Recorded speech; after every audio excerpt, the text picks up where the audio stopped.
Hola, ¿cómo les va? Buenas tardes a todas, todos y todes. ¿Cómo andan? Espero que bien. Tengo que agradecer esta posibilidad que da Liliana, que me ha dado personalmente Liliana, y también agradezco a las autoridades del instituto. Felisa, muchas gracias por abrir las puertas de esta casa. Y especialmente gracias a los jóvenes y las jóvenes que muestran interés por este tema, que para mí hoy día y desde hace quizás algunos años es central en la discusión pública. Sí, Liliana, sí, porque nos conocemos desde hace muchos años con Liliana, hemos tenido trayectos conjuntos en esta provincia de Buenos Aires, como colegas, como profesoras de geografía, como ETR, como capacitandas en el famoso circuito E.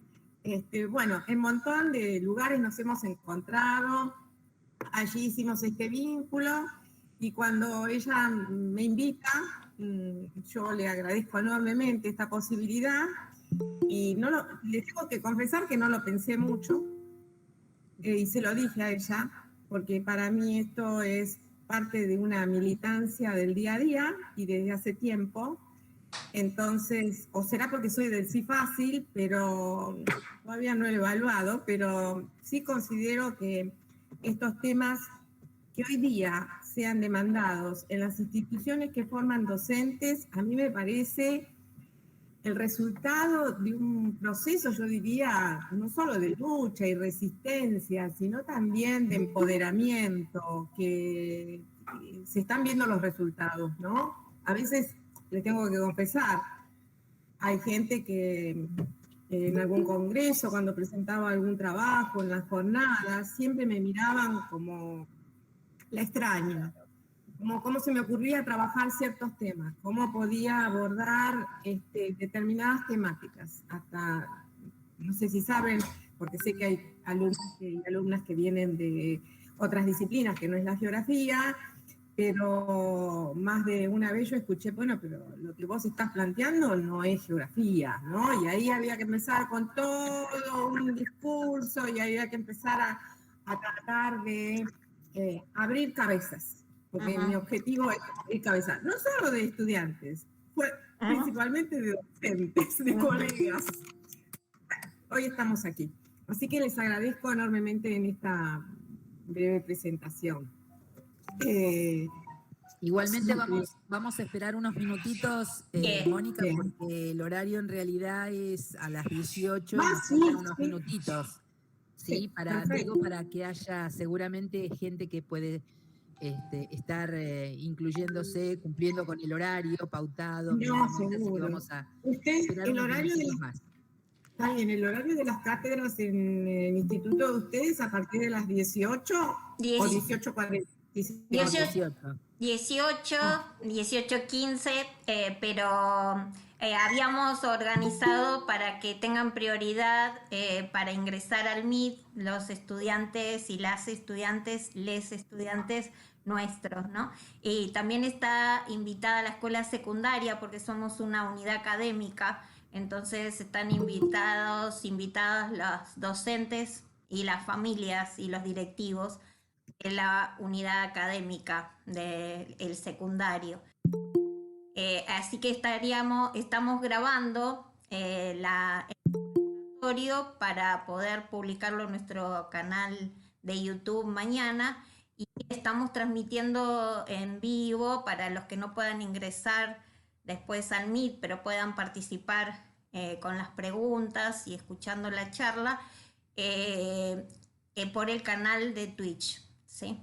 Así que bueno, como decías vos, más allá de ser profesor en economía, en historia, en geografía o en matemática, es ser docente, ¿no? Estar siendo docente en estos tiempos. Y bueno, la demanda viene, yo también tengo una militancia en la perspectiva de género. Estamos armando un espacio de género con un grupo de profesoras y estudiantes y ayudantes con distintas actividades. Esta es nuestra actividad inaugural también del espacio. Tenemos, sí, ahí como madrina del espacio a Dora Barrancos, que apoya en nuestro instituto presencialmente y está en nuestro canal de YouTube también. Así que, bueno, bienvenida y gracias por tu hospitalidad, tu generosidad y por tu militancia, ¿sí? Nosotros siempre le digo a las y los y les estudiantes que ellos tienen un camino de deconstrucción ya hecho, ¿no? Nosotros en nuestra formación docente, yo también tengo 35 años en la docencia, estamos deconstruyéndonos, ¿sí? Dentro de nuestra formación, pero este espacio fue pedido por los estudiantes, así que y reconocido también por todas y todos los profesores, ¿sí? Y los directivos también. En este momento no sé si se encuentra conectado. Me parece muy buena idea esta de la construcción de un no sabría cómo llamarlo exactamente. Nosotros y nosotras en el Instituto 41, bueno, quería comentarles que yo trabajo desde hace muchísimos años en el Instituto 41, que es el de Almirante Brown, y ese proceso lo llevamos a cabo a partir del 2017 ante casos de violencia manifiesta que se daban dentro del instituto. Y ahí planteamos a las autoridades la necesidad de formar un grupo que luego fue llevado al CAI. El CAI aprueba el proyecto y se creó un grupo ad hoc para elaborar un protocolo, que es el protocolo institucional contra la violencia machista, sobre todo para también prevenir. Y en ese proceso que duró 2 años, nos reuníamos cada 15 días, siempre cambiando el día de la semana, pero nosotros no tenemos recién ahora un edificio propio, pero en ese entonces carecíamos de ese edificio propio, por lo tanto, siempre teníamos que estar peleando por algún aula y en algún día y en algún horario, pero así todo, cada 15 días nos reuníamos, docentes, estudiantes, autoridades y a veces también con algún invitado externo, especialista en alguna de las temáticas.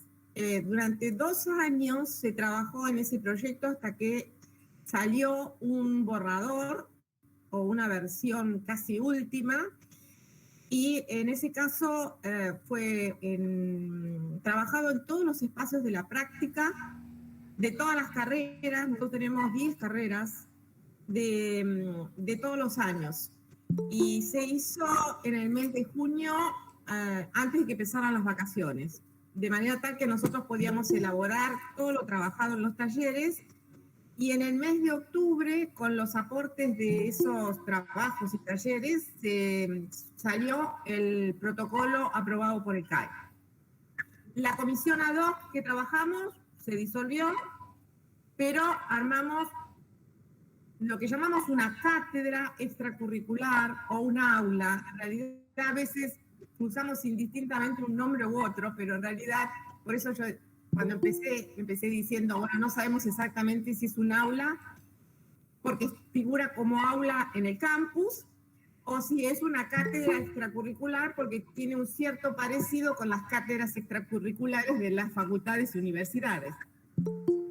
El objetivo es el mismo, porque después de mucho discutir, y no obstante tener un protocolo, consideramos que era muy importante, más que ser punitivos, ser preventivos. Esta discusión no estaba solo en nuestra institución, esta discusión estaba en prácticamente todos aquellos lugares que ya tenían un protocolo, y decidimos entonces generar líneas de trabajo. De hecho, ya lo estamos haciendo. La pandemia, bueno, impidió bastante, sobre todo el año pasado, no tanto pero sí siguió funcionando el protocolo, porque los procesos de violencia no se daban en la presencialidad, sino se daban en la virtualidad. Entonces teníamos que operar de otra manera. Creo que esta es una experiencia muy rica, a tal punto que como hay gente que se enteró de esta experiencia, por ejemplo, el 141 de Luján. 141 de Luján nos pidió tener encuentros virtuales de todo el grupo que trabajó con el protocolo, más el que estaban formando ellos para seguir construyendo en base a la experiencia de otros, que es una de las estrategias del feminismo, ¿no? Eso fue muy, muy positivo dentro del instituto y seguimos trabajando en eso. Bueno, discúlpenme que me explayé un poquitito, no sé si ya podemos empezar, sí, Liliana. Sí, comenzamos con la presentación.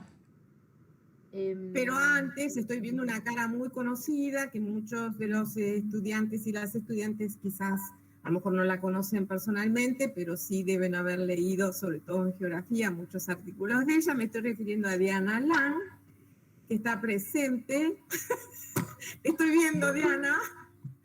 Diana Lang, no sé, sabemos que quienes están escuchando no son todos de geografía, pero hay gente que es de historia, hay gente que es de economía, hay gente que es de matemática y todos están en formación docente. Así que Diana, que se enteró hoy a la tarde, al mediodía, dijo, yo voy a estar, dijo. Así que te agradezco, Diana. Bienvenida, Diana. Buenísimo. Otra compañera en la lucha. Bien, vamos a darle la palabra a Felisa, si te parece, a Andrés. Sí, no sé si está... Sí, está presente, por eso le damos la palabra, así yo después presento a Mónica. Bueno, ¿qué tal? Buenas tardes a todos y a todas. La verdad que, bueno, vine un poquito más tarde, debido a que estaba de guardia en la escuela, pero bueno, es un placer poder volver a encontrarnos en estos lugares, ¿no? A pesar de la pandemia y de la distancia, podemos volver a resurgir, a encontrarnos en estos conversatorios que tanta falta nos hacían, ¿no? Creo que esto, aparte, ¿no? De aprovecharlo como una situación educativa y experiencia de aprendizaje, nos sirve también como una caricia para el alma, después de tanto tiempo de distanciamiento. Así que bueno, gracias a todos que han organizado, Felisa, Mónica, Diana, Liliana, todos los alumnos, bueno, y todos los presentes que hacen que esto sea posible. Así que desde acá, bueno, para el que no me conoce, mi nombre es Andrés Zapata, estoy acá gestionando el Instituto 109 en compañía de Felisa y Cecilia, secretaria, y estoy acá en compañía de la directora de secundaria, de la unidad académica, Silvia Córdoba, que también se une, estuve escuchando un poquito, y se une. Hola, ¿qué tal? Buenas tardes, un placer. Así que bueno, se une a saludos. Hola, buenas tardes. Saludos también desde acá. Bueno, gracias. Gracias, Andrés, entonces, y ahora sí, si te parece, Felisa, la presento a Mónica. Sí, por favor. Por favor. Por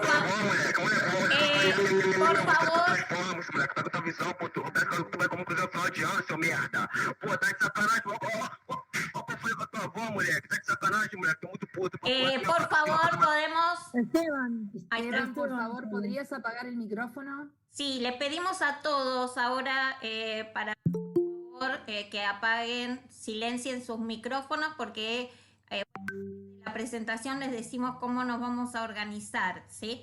Estará la presentación de la profesora Liliana Pacetti, le damos la bienvenida a Mónica y a Diana también, ¿no? Tenemos el honor de tener 3 especialistas del área, a todos los docentes también que están y que hicieron posible la convocatoria y la asistencia también de todas y todos los chiques que quieren, que quisieron participar, les estudiantes. Nos vamos a organizar con 30 minutos de exposición de Mónica y después vamos a organizarnos con las preguntas por el chat, ¿sí? va a estar asistiéndonos Lucía Condino, registrando las preguntas por el chat y después daremos lugar al conversatorio, ¿sí? Al intercambio de preguntas y comentarios. También pueden participar los que están conectados por el canal de Twitch del instituto. Bueno, bienvenida, muchas gracias a todos y todas. Muy bien, presento entonces un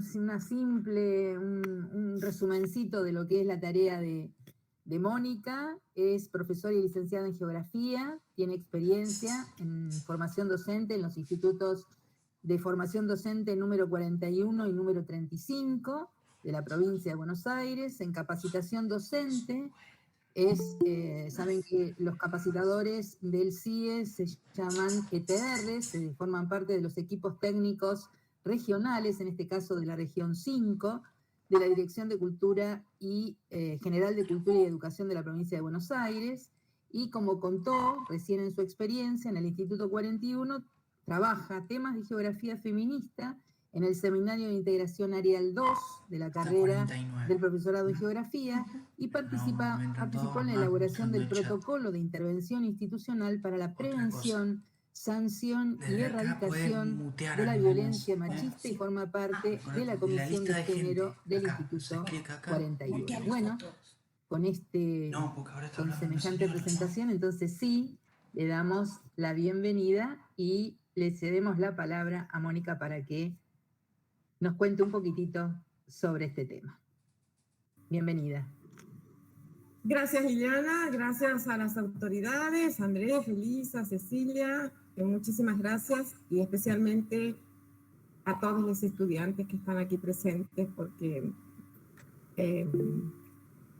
para mí es importante apuntar a estos futuros docentes. Algunos posiblemente ya estén trabajando como docentes y yo lo que noto por lo que demandan en las conversaciones, en los encuentros, es la necesidad de hablar de estos temas, de leer en estos temas, de estudiar estos temas, porque las demandas están sobre todo en el espacio no solo privado, sino también en el espacio público, fuertemente en el espacio público. Entonces, y sobre todo en las escuelas. En las escuelas, ya sea secundarias. Yo preparé esta charla de hoy tratando de que sea lo más sintética posible. A mí me gustaría más que nada que haya debate, porque el nombre de esto es un conversatorio, de una exposición y después alguna pregunta que se va haciendo a medida que se expone, sino más que nada que haya diálogo. Entonces, para mí es importante que interrumpa, que al contrario, me parece muy bien, porque si alguien interrumpe, es porque está prestando atención. Y si está prestando atención es porque el tema le interesa. Me parece que esa es un dogma del docente, ¿no? A veces también es importante, yo creo, recibir preguntas porque implica diálogo. Quiere decir que el otro está escuchando y el otro también se está sintiendo interpelido. Cuando digo el otro, y acá voy a hacer una dispensa, voy a pedir una licencia. Yo ya soy una persona bastante grande, estoy configurada para hablar en masculino, por más que hace 30 años que trato de aplicar el lenguaje inclusivo o incluyente, como también se plantea, más que inclusivo. Y es muy probable que en algún momento me olvide de las les, de los artículos, así que les pido, por favor, que me sepan disculpar, no es mi intención, pero cuando me pongo así a hablar con mucha vehemencia y me sale la configuración de base, la de raíz. Entonces pido disculpas por eso. A mí antes de empezar a hablar de la perspectiva de género, que hoy está tan mencionada, y como militante del feminismo que soy, muchas veces me gusta introducir algunas preguntas sobre el feminismo, ¿no? El feminismo porque ha generado tantas interpelaciones en distintos espacios geográficos, en distintos momentos de las últimas décadas, que es interesante analizar también qué es el feminismo. ¿Y saben por qué me pregunto esto? ¿Qué es el feminismo? Que esto es lo primero que vamos, por lo menos, a hablar, pero muy, muy rapidito. Después vamos a entrar con el concepto género. ¿Por qué? Porque es justamente un concepto que no está generado por el feminismo en sí, pero sí ha sido tomado y muy desarrollado el concepto de transformándose en una categoría de análisis social, histórico y cultural, y luego también las dificultades que está teniendo este concepto de género, para después abordar qué se entiende por perspectiva de género, y especialmente en cuestiones de educación. Y en ese caso, yo tomé algunos trabajitos que me parecieron súper interesantes, que después les voy a comentar cuáles son, que cómo se está trabajando en algunos lugares la perspectiva de género en disciplinas como puede ser geografía, historia, economía, educación física, matemática, danza. ¿Por qué? Porque lo primero que pregunté es cuáles son los profesorados que tienen instituto. Y en función de eso me dijeron matemática, economía, historia y geografía. Pero también voy a mencionar algunas cuestiones que tienen que ver con las corporalidades, especialmente en cuestiones de educación física y profesorados de danza. Que lo que vamos a ver es entonces un simple testeo muy, muy a modo incipiente de ver qué trabajos están abordando la perspectiva de género en la formación docente y especialmente en determinadas carreras, que son las que en este caso nos interesan. Podemos inclusive sobre el final ver los vínculos que hay entre la perspectiva de género en cada una de las carreras con la ESI, o sea, la educación sexual integral. Es obvio que hoy la educación sexual integral ha tomado una notoriedad como no lo tuvo en los años siguientes a la sanción de la ley, pero que hoy está muy, muy instalado. Entonces, también podemos llegar a hablar de eso. Dicho esto, una pregunta que yo puedo hacer es, bueno, ¿qué es el feminismo, no? Y es una pregunta que yo hago en clase, y en mis primeras clases del seminario. ¿Qué es el feminismo? Y más de uno se mira y dice, bueno, feminismo... Y alguno dice, es salir a la calle. Sí, muy bien. ¿Y qué se buscan? Y otro dice, se buscan derechos. Bien. ¿Y de qué forma? ¿Cómo se expresa? ¿Cómo se da? Se da en espacios como puede ser urbanos, se da en espacios rurales para geografía, se da en otros espacios dentro de los movimientos sociales, de base territorial, en fin. ¿Cómo es que se da? Y ahí empiezan a surgir varias definiciones, ¿no? Pero una que les interesa mucho es una que da una autora española, una periodista, que dice que el feminismo es un impertinente. ¿Ja? Muy bien, un impertinente. ¿Qué quiere decir? Que viene, entra de golpe, plantea ciertas cosas, se sienta de una manera inusual y acá estoy yo. Bien. Y esa es una de las características que a mí me parece muy metafórica, que el feminismo es un impertinente. ¿Por qué? Porque cuestiona todo el orden establecido. Y por otro lado, también cuando vemos manifestaciones de diversos feminismos en búsqueda de derechos, que es también, por un lado, es un discurso político, es una praxis.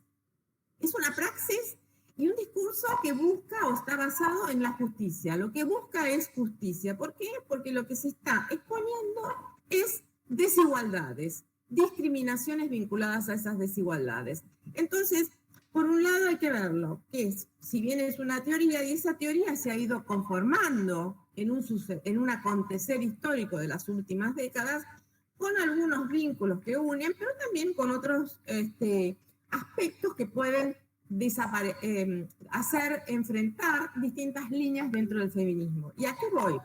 La pregunta que siempre hago es, ¿hay un feminismo o hay varios feminismos? Entonces, el planteo que primero se hace es, no, el movimiento feminista. Bueno, a ver, vamos a ver, ¿es lo mismo el movimiento feminista que el movimiento de mujeres? Y dentro del feminismo, del movimiento feminista, todas las feministas piensan de la misma manera, actúan de la misma manera, tienen los mismos objetivos, usan las mismas estrategias, o hay diversidades. ¿Y dónde están subyacentes esas diversidades? Esas diversidades de los feminismos tienen que ver con porque son situados en determinados espacios y en determinados momentos históricos. Entonces, el tema que pasa a ser, se pasa a ser muy complejo.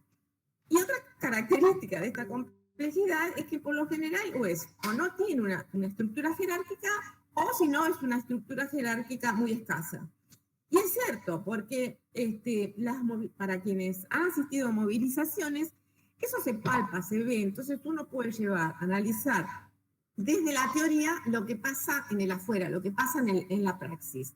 Entonces, sintetizando un poco, se podría decir que es un discurso, es práctica y es reflexión. Y a su vez genera teoría.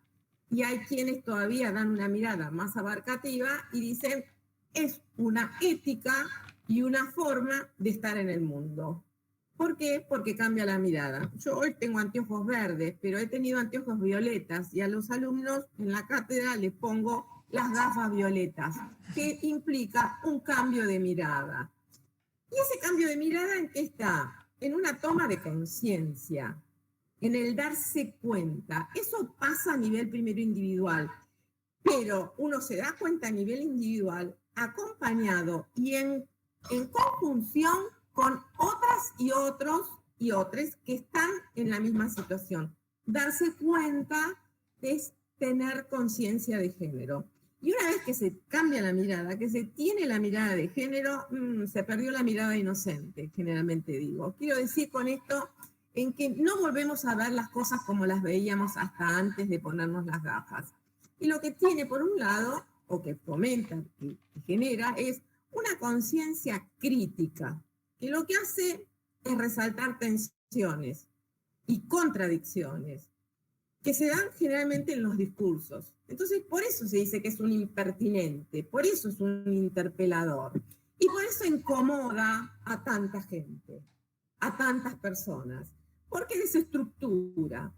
Entonces, uno lo que podría hacer, bueno, pero ¿y esto de los feminismos? ¿Cuándo se da? Yo no voy a entrar a hacer un análisis de el feminismo ni el premoderno ni el moderno.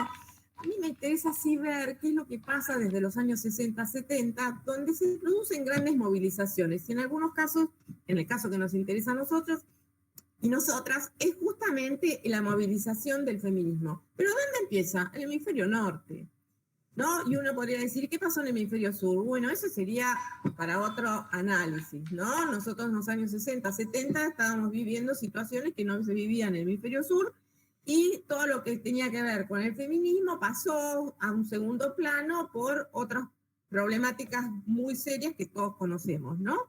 Entonces, pero que aceleradamente cuando se regresa a la democracia, ahí vuelve a retomar en nuestro país un fuerte sentido. Sin embargo, se pueden mencionar, no voy a ni siquiera hablar de ellos, pero sí mencionar que por un lado se gestó un feminismo de la igualdad, que tenía mucho más que ver con el feminismo liberal de las sajonas, un feminismo de la diferencia, que se nutrió mucho de las europeas, especialmente de origen latino, francesas, italianas, que también se dio de acuerdo a qué ideología se puede hablar de un feminismo marxista, de un feminismo socialista, de un feminismo radical, de un feminismo...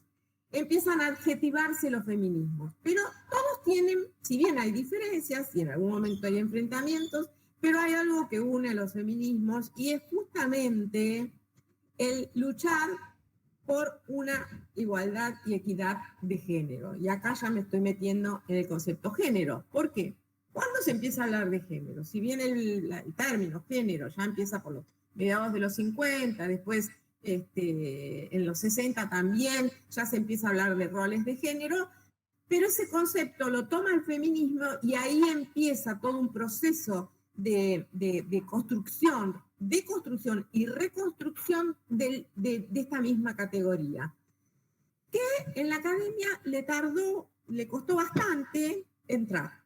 Es decir, en la academia entra con bastante importancia o irrupción en los años 90. Y ustedes dirán, ¿y qué pasó de los 70 a los 80? Y pasaron muchas cosas, pero que no estaba establecido esta cuestión de si era geografía de género o historia de las mujeres o historia y género. Sí se hablaba de historia de las mujeres, sí se hablaba de geografía de las mujeres. ¿Por qué? Porque en los años 70 y 80, sobre todo lo que se quería era en la academia visibilizar a las mujeres y a todos aquellos sujetos subordinados, no solamente mujeres, sino también sujetos feminizados, por ejemplo. Es decir, lo que se quería era, fuertemente allí, rescatar, visibilizar a las mujeres y ponerlas como sujetos políticos activos.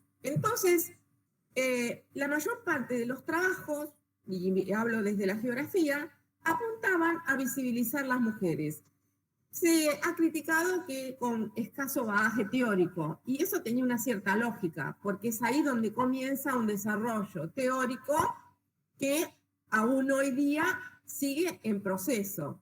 Por supuesto que se ha logrado muchísimo en estos últimos 30 años.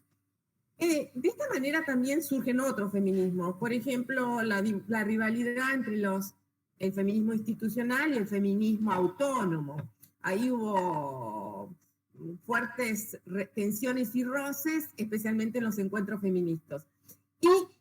Y mucho más actualmente, a partir de los 90 y sobre todo en este siglo, ya empiezan otras posturas, como puede ser la decolonial o postcolonial. Digo y o, depende de colonial, se dice sobre todo en América Latina y del Caribe, y postcolonial, especialmente en los países europeos con sus colonias en África y en Asia. Entonces, ¿cuáles fueron, uno puede preguntarse, los principales aportes que ha tenido el feminismo? Y ahí es donde yo quiero llegar.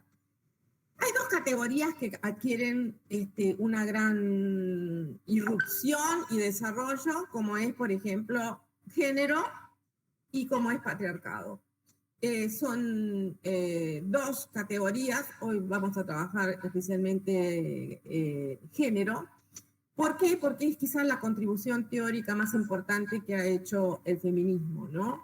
Y en este caso, lo que hace es diferenciar lo que hasta ese entonces se consideraba sexo, ateniéndose nada más que, bueno, ustedes seguramente lo saben, ya lo habrán visto en alguna materia o en una ESI o en alguna cátedra o en alguna formación que hayan tenido también por fuera del instituto, que es sexo responde a las características biológicas, fenotípicas, todas las cuestiones que tienen que ver con el sexo biológico, ya sea desde lo hormonal, gonadial, etcétera, etcétera. En tanto, lo construido social, histórica y culturalmente se pasa a ser llamado género. Pero claro, al principio es solo reconociendo la dicotomía dentro de lo que se llama la heteronormatividad, es decir, lo masculino y lo femenino, hasta que a principios de este siglo surgen nuevas ideas, muchas impulsadas o generadas, mejor dicho, por Judith Butler. La filósofa Judith Butler, justamente ella hace todo un planteo y da lugar a una teoría que se llama teoría queer, y la teoría queer justamente lo que está planteando es que no es solamente sexo, no es solamente género, sino también se empieza a hablar de sexualidades.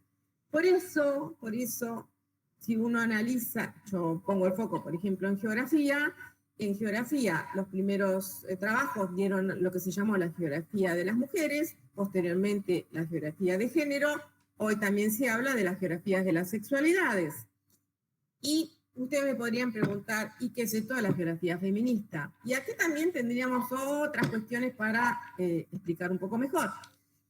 Porque en nuestro español, nuestro idioma, tiene una gran riqueza que tiene que ver con una riqueza que quizás no tenga el inglés. En habla inglesa, feminist and gender es lo mismo, son exactamente lo mismo, son sinónimos. No es lo mismo en el idioma español.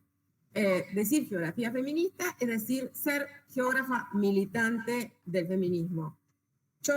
¿Eso qué quiere decir? Que puede haber gente que trabaja la categoría género sin ser militante del feminismo. Y hoy se está viendo bastante. Y entonces, voy a pasar muy rápido, comienza a plantearse, si en un primer momento era género, después roles de género, también se habla de estudios de género, como un recorte del conocimiento del saber, perspectiva de género. Y entonces uno pregunta, ¿qué es la perspectiva de género? Y en general son marcos teóricos que están adoptados, ya sea para investigar, para capacitar, para desarrollar políticas públicas, para desarrollar programas, y esto que implica fuertemente reconocer relaciones de poder. Y acá hay un eje que es central, que ya creo que algo mencioné antes, cómo son las relaciones de poder entre los géneros. Y vemos que históricamente son favorables a los varones como grupo social y que en general discrimina a las mujeres. Y todas estas relaciones fueron construidas históricamente y hacen que sean hasta constitutivas de las personas, ¿no? Hasta que llega la teoría de Butler y posteriormente la de Paul Beatriz Preciado. Bueno, que son algunos de los que están trabajando en este momento estas otras alternativas. Y lo importante es que hoy día, y ya desde hace unos 20 años, quizás 30, y a raíz de una teórica del hemisferio norte, Crenshaw, ya lo que dice que no es solamente son las cuestiones de género, sino que también hay otras categorías que intersectadas también generan mayor discriminación. Y esas categorías están vinculadas con por ejemplo, la etnia o raza, con la edad, con la ocupación. Es decir, ahí empieza hoy, y hoy es una característica, trabajar la interseccionalidad. Quiere decir que es romper un poco esa estructura binaria y esa estructura de considerar que, por un lado, solo género, solo femenino-masculino. Ahí entra Butler y dice, no, esto no es tan así. Uno podría hablar sobre Butler, pero no es mi intención en este momento. Y por otro lado, también se puede discriminar de acuerdo a la religión, de acuerdo a la preferencia sexual, de acuerdo a la edad, de acuerdo a la condición de clase, etcétera, etcétera. Por lo tanto, los estudios hoy día pasan a ser sumamente enriquecedores, complejos, eso sí, y para eso hay que tener entonces, yo creo que voy por 20 minutos, ¿no? Yo porque voy mirando el reloj allá abajo. Creo que estoy en 20, ¿no, Liliana? Sí, en 20 minutos, pero estamos disfrutando, ¿no? De escucharte, así que no hay tiempo para vos. Si alguien me quiere interrumpir y me quiere preguntar algo... No, estamos diciendo que hagan las consultas, como vos dijiste en el chat, y después las vamos retomando, así no te interrumpimos. Perfecto. Entonces, hoy sí se trabaja la perspectiva de género. Está instalada ya prácticamente hace 30 años. No tanto en la formación docente como a mí me gustaría. ¿Por qué? Porque, bueno, hay un montón de problemas en provincia de Buenos Aires. Sabemos que tenemos diseños de cierta data, tienen más de 20 años. Imagínense que hace 20 años no se hablaba de la ESI. Estos temas formaban parte de pequeños grupos. Se han ido subsanando con algunos cursos, con algunas capacitaciones, pero sí que es una vacancia, es una ausencia que se da en gran parte de los profesorados. Y lo que sí se está observando son respuestas, algunas veces están institucionalizadas porque las autoridades las promueven, las fortalecen, les dan para adelante, y si no, pasan a ser acciones de algunos colegas o de los centros de estudiantes. Los centros de estudiantes son para mí, y las agrupaciones estudiantiles y los integrantes estudiantiles de los CAI, son quienes están muy preocupados con esto y son los que promueven, los que se movilizan, los que traen gente invitada para dar charlas, las que leen bibliografía, los que discuten con algunos profesores que son mucho más permeables que otros. Entonces, lo que se ve es una situación, yo diría, de tipo atomizada en los institutos de formación docente estatales. Yo no me muevo en los privados, pero por consultas que he hecho, creo que hay más dificultades en los privados que en los estatales. Volviendo entonces un poquito a las principales características y dimensiones de la perspectiva de género, debemos recordar, por un lado, es una construcción social histórica, y esto también puede variar en tiempos históricos o en algunas sociedades respecto de otras, que es una relación social y que hay ciertas normas que ya están determinadas, que regulan las relaciones entre, valga la redundancia, entre varones y mujeres, que es una relación de poder, que es Y esa relación de poder es asimétrica, es otra de las características. Si bien hay distintas posibilidades, lo que sí se observa cuando uno analiza los registros de violencia o los registros o las estadísticas, que ya las hay, o inclusive, si bien digo las estadísticas, vemos que lo que hay es una disparidad de desigualdad muy grande, de un ejercicio de poder muy violento de los masculinos sobre los femeninos. También es muy abarcativa, no solamente se da a nivel de relaciones entre varones y mujeres, sino que se da dentro de las instituciones, se da dentro de los símbolos, de las identidades, se da en todos los aspectos de la vida social y cultural y política. Y también otra característica es que es transversal. Y aquí por ahí quisiera decir algunas cuestiones que tienen que ver con la ESI. Es decir, para quienes han leído la ESI o la han trabajado, los lineamientos se puede abordar como una disciplina específica, pero también como un eje transversal, y eso depende del nivel de que se trate, si es primaria, si es secundaria en los primeros años es diferente a los últimos. Y yo me pregunté, ¿qué pasa en la formación docente? ¿Qué pasa en el nivel terciario? Y por ahora, poco y nada. Vuelvo a reiterar que es muy similar a lo anterior, ¿no? Son como acciones, cuando justamente donde más debería haber es en la formación docente. Podríamos hablar, hay una, digamos, un interés en cambiar estas cosas por lo que he conversado. Y después también es lograr o buscar una equidad de género, pero esto solo va a ser posible en la medida que las mujeres avancemos y ocupemos puestos de poder. Y eso se puede ver si alguien analiza algunas cuestiones que tienen que ver con la participación de mujeres en el mundo de la política. Pero eso sería también otro tema. Y vamos un poquitito a estos trabajos que yo estuve buscando y que me pareció que era interesante. Voy a mencionar uno de ellos, que es el de la economía. Sabemos que hay una línea dentro de la economía que se llama economía feminista. La economía feminista surge ya en los años 90, cuando ya en geografía hablábamos de la geografía de género y la geografía feminista. Surge en los 90, ya hay varios trabajos en los 90, y uno cuando empieza a preguntarle a los feministas, a los economistas o a las economistas, ¿qué puedes decir de la economía feminista? Un grupo de mujeres ahí, te dicen algunos. Claro, porque se contrapone totalmente con la economía ortodoxa. La economía feminista estaría dentro de unas grandes de las líneas de la economía heterodoxa.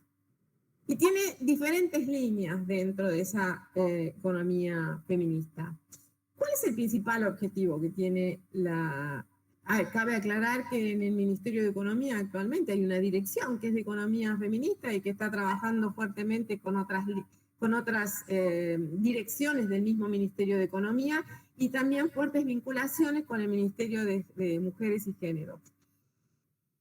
Es analizar las interrelaciones que hay entre las relaciones económicas y las relaciones de género. Muy similar a lo que hacemos en geografía, muy similar a lo que hacemos en geografía, muy similar a lo que hacemos en historia y en otras disciplinas sociales. Pero lo que queremos hacer, y lo que quieren hacer ellas también y ellos, bueno, tendría que decir ellas, porque no encontré un solo autor varón. Casi todas mujeres. Argentinas y españolas son las que están liderando la producción. Dice... analizar la interrelación entre las relaciones económicas y las relaciones de género, visibilizando la subordinación económica que padecen las personas, ya sea por su condición, por su identidad, por su expresión de género, pero que sostienen buena parte de la dinámica económica. Y ahí es bien interesante lo que plantea.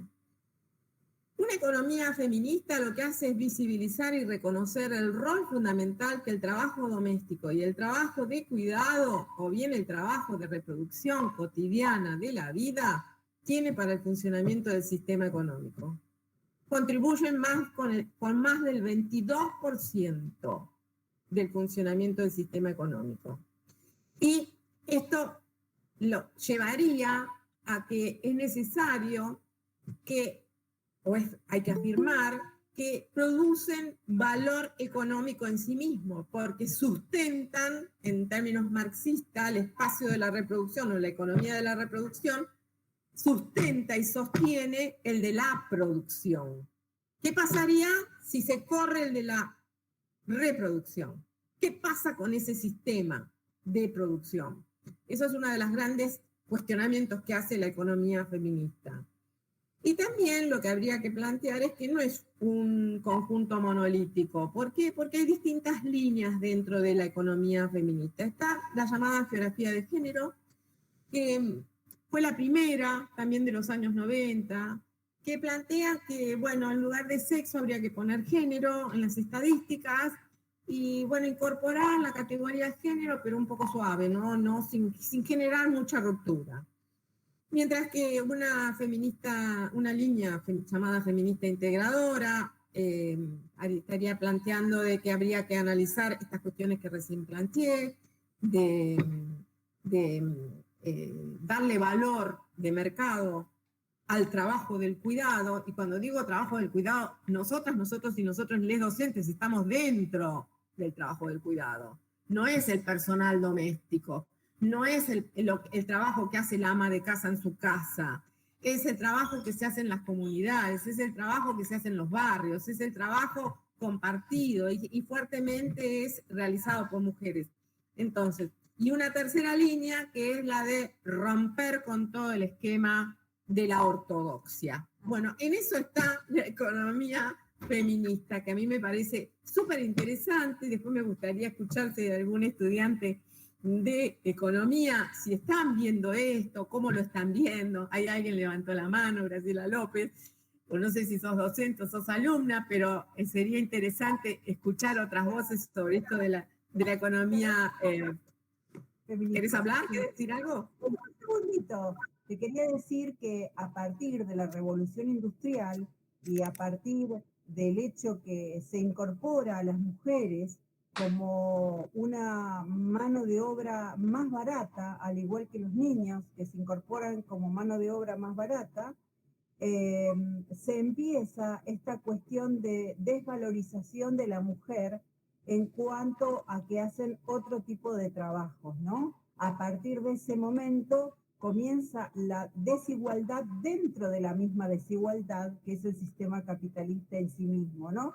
Estas grandes desigualdades que nosotros tenemos entre ricos y pobres está aumentada dentro del feminismo, o sea, dentro del género femenino, y justamente porque se ve desvalorizado el trabajo de la mujer, que no solamente ahora sale a trabajar a un mundo en el cual antes no trabajaba, sino que también mantiene su hogar y su casa, ¿sí?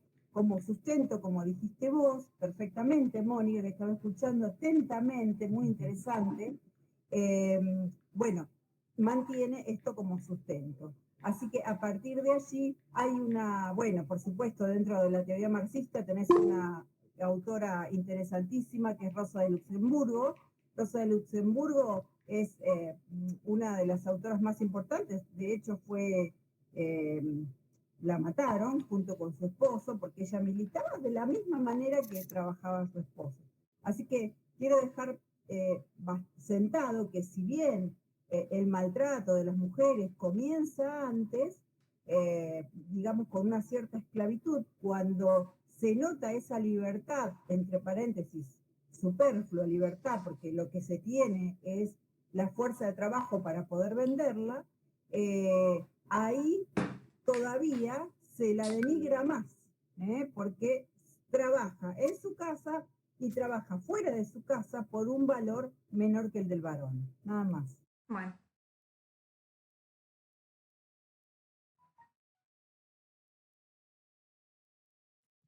Mónica, está muteada, Mónica. No, Perdón, ya estoy.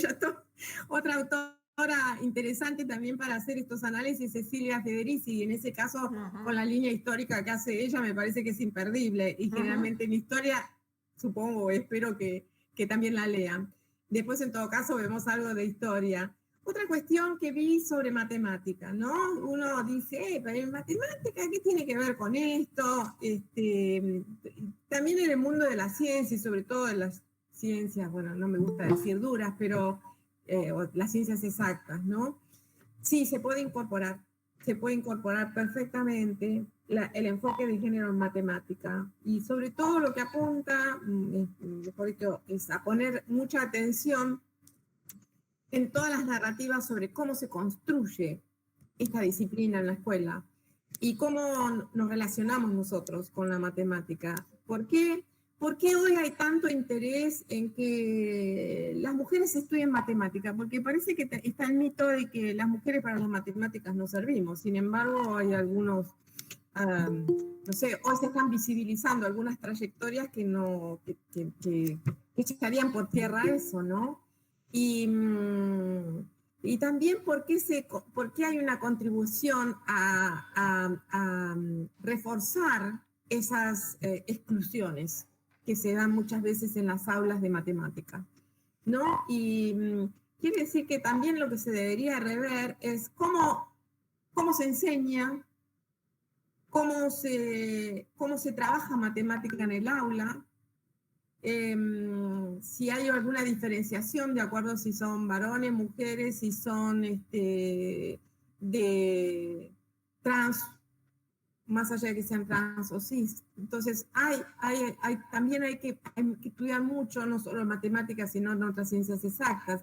Para eso también hay que revisar los materiales didácticos, hay que revisar las concepciones que se tienen didácticas, y transformar sobre todo las prácticas cotidianas. Habría que incorporar estas cuestiones, la perspectiva de género, en todo el proceso de implementación de las tareas docentes, ya sea la lectura de materiales didácticos, las estrategias, el diseño de los trabajos prácticos, todas las concepciones y representaciones de estudiantes y de docentes, hasta inclusive el uso del lenguaje inclusivo. O sea que matemáticas también, la carrera de matemática también tiene mucho por hacer y mucho por decir sobre qué están haciendo en las aulas con la perspectiva de género. En el caso de historia, bueno, quizás historia, no, yo creo que en algunos de los trabajos que estuve viendo y que me pareció muy interesante, que no se trata de cómo las mujeres contribuyeron a la historia y resaltar aquellos casos únicos, casi extraordinarios, ¿no? Que no pasa solo por ahí. Pasa muy bien visibilizarlos, ¿no? Pero no importa cuál es el grado, la estatura o el valor aportado por las mujeres, sino que, porque no, eso no termina con el problema de la invisibilidad de las mujeres, ¿no? Sí marca un inicio. ¿Para qué? Para una reflexión teórica y metodológica. Pero debemos evitar caer y quedarnos nada más que en esa postura. Y otra cosa que debe la historiografía, de acuerdo a algunos materiales que he leído, y creo que Dora Barrancos en algunas de sus últimas intervenciones que ha tenido, la DES, o sea, la Dirección de Educación Superior, ha recientemente mandado algunos materiales de ella y de Graciela Morgade, que son interesantes para verlos no solo una, sino varias veces. Dice que las historiografías deben reponer las relaciones de género en los acontecimientos del pasado, no solamente poner aquellos casos puntuales que han emergido, y que habría que hacer una revisión de la historia de las mujeres y del género con diversidades de características y de etapas, ¿no? ¿Y esto por qué? Porque hay que verlo en clave de género. ¿Por qué? Porque sería verlo en clave de desigual poder, de dominación y de subordinación. Entonces, también debería ampliarse el estudio de las masculinidades. Y aquí este es otro tema que educación con perspectiva de género debe trabajar mucho, porque las mujeres nos hemos deconstruido. Los varones les cuesta mucho. Y la discusión está ¿cómo hacemos para que los varones se deconstruyan? Y la pregunta es, ¿qué? ¿Es un trabajo más para las mujeres? ¿O por qué los varones no se deconstruyen? No se lo pongo ahí como preguntas, ¿no? Porque son preguntas que se hacen dentro del feminismo. Tras que no tenemos problemas, tras que no tenemos procesos de lucha, ahora tenemos que decirle a los señores que se deconstruyan. No, no es así. Entonces, ahí hay, digamos, pero en la medida, creo, en la medida en que empiece a haber desencuentros, que creo que cada vez hay más, ahí puede ser el darse cuenta por parte de los varones, ¿no? Me parece, como diciendo, esto me parece que nos han cambiado las mujeres. Las mujeres no son como pensamos que nos habían dicho. Las mujeres se están cambiando. Me parece que nosotros tenemos que cambiar. Pero espero que algún día lo puedan mencionar. Con respecto a la geografía, bueno, esto podría estar otro día hablando nada más que de geografía feminista o geografía de género. La geografía siempre ha sostenido, hasta hace unos 40 años, un poquito más quizás, que el espacio era neutro, que el espacio era sexuado. Y era igual para todas las personas. Y a partir de la emergencia de los trabajos de la geografía de las mujeres, se empieza a plantear la necesidad de estudiar espacios que son sexuados, no son asexuados, y que nuestros vínculos con el espacio geográfico difieren. Y difieren no solamente por nuestra condición de mujer, sino cuando le empezamos a sumar otras categorías, también difieren a la suma de esas otras categorías. En relación, vuelvo a retomar la geografía, ¿no? La geografía ha sufrido grandes cambios porque de pasar de entender a la geografía desde un punto de vista descriptivo, positivista, etcétera, luego se pasa a una geografía social. No obstante, esa geografía social tarda bastante porque sigue tomando el espacio como algo neutro y asexuado, y recién, creo que en los últimos 40 años, empieza a haber cambios en estos temas. Y me parece que cada vez más uno lo ve, lo percibe, lo entiende, lo mira. Cada vez hay más gente trabajando en temas de geografía, vamos a llamar geografía de género, cada vez hay más publicaciones. Un dato, que sí, espero no equivocarme, la Unión Geográfica Internacional, en los últimos 25 años, la comisión que más ha trabajado, que más ha producido, es la de geografía feminista a nivel mundial. No es, creo que junto con la de cambio climático son las que mayor producción están teniendo en los últimos 25 años. Eso está diciendo bastante, ¿no? Después, lo que sí hay y que no está acompañado es un escaso material didáctico. Otra cosa es que el Programa Nacional de ESI no... Yo me acuerdo que en algún momento a mí me consultaron, le diré de esto ahora como 10 años, qué contenidos, ver los lineamientos y los contenidos que se proponían para la ESI, y no había un solo contenido de geografía. Me acuerdo que en esa reunión allá en La Plata yo dije, ¿y por qué no hay nada de geografía? Y me miraban como diciendo, ¿cómo de geografía? Sí, de geografía. Y ahí hay que poner, hay toda una militancia de ponerse a explicar en qué consiste una geografía feminista, que es visibilizar, que es ver cómo hay otros, es decir, no validar el criterio, en lo masculino como un criterio normativo, sino que hay otras formas, hay otros vínculos que tenemos con el territorio, que pueden ser de diversidades sexuales, pueden ser de niños, pueden ser de ancianos. Hoy se está hablando de una geografía emocional con la que podemos empezar a tener algunos vínculos con la geografía feminista. En fin, hay toda una cuestión bien interesante para ir analizando. Pero lo que a mí sí me parece importante es que esto se trabaje en las aulas, que se produzcan más materiales y que la academia también produzca más trabajos. Bueno, serían algunos de los temas, ¿no? Y esto es incorporar la dimensión espacial de la sexualidad, porque la ciencia social tiene 3 grandes, llamémosle, pilares, que es todo lo que es el tiempo, lo que es el espacio y lo social. Así que hay que trabajar mucho más integrado estos 3 pilares. Y un trabajo que me pareció muy interesante de la Universidad Provincial de Córdoba, no la nacional, que tiene carreras que tienen que ver todo con las trayectorias corporales, porque tiene una carrera que es danza, otra que es teatro, otra que es educación física, folclore y no sé cuáles otras más, que han hecho un trabajo muy interesante y por ejemplo, la carrera de educación física tiene más de 40 años y es la que tiene más resistencias para incorporar la categoría género en sus materias, en sus docentes, y no es así la de danza, que es muy recientemente creada y tienen otro manejo del tema de las corporalidades. Entonces, ahí quiero aclarar que otra categoría del espacio geográfico, que es la que se está trabajando últimamente mucho, es la del cuerpo. La del cuerpo también como una escala de análisis geográfico. Entonces ahí empezamos a tener algunos vínculos con la educación física, con danza y con deporte. Esa era la otra carrera. Todas donde se expresan las corporalidades. Y también se vio esta autora, que es muy interesante, un trabajo bastante larguito, cómo trabaja en la ESI y cómo, como materia, comunidad curricular, también hay una comisión de género y también en algunas materias se aborda la perspectiva de género. Pero esto siempre ha llevado disputas, conflictividades y resistencias. Están siempre presentes. Entonces, también los docentes tenemos que aprender a lidiar con estas resistencias. ¿Cómo hacemos?